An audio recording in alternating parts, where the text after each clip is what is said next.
بودجە بۆ کڕینی کۆندۆم کۆشکی سپی هێنایە دەنگ. ئایا ترامپ کۆندۆم بۆ خەڵکی غەزە و ئەفغانستان دەکرێت؟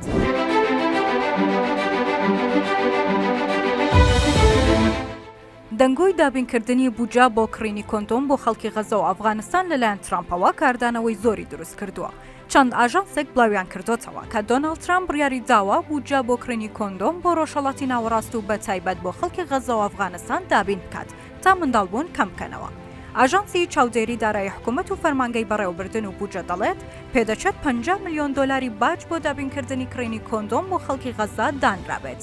بەپێی راپۆرتی دەستگایەکی چاودێری لە ساڵی 2023دا دەری دەخات کە ئەمریکا زیاتر لە 60 ملیۆن دۆلاری ڕێگری لە دووگیانی و کۆندۆمی لە جیهاندا دابین کردووە کە 189 پارەکان ئاڕاستی ئەفریقا و 109 ئاسیا و 102 بۆ ئەمریکای لاتین دابین کراوە.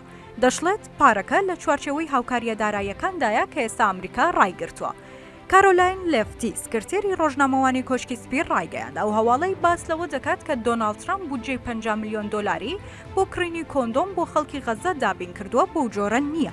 زانیاری هەیە کە بەشێکی پارەکەش بۆ هێزە سەربازیەکانی ئەمریکایە لە جیهاندا تا ڕێگری بکرێت لە دووگیانبوون و منداڵبوون لە ناو هێزی سەربازی ژنان و پیاوانی ئەو وڵاتەدا.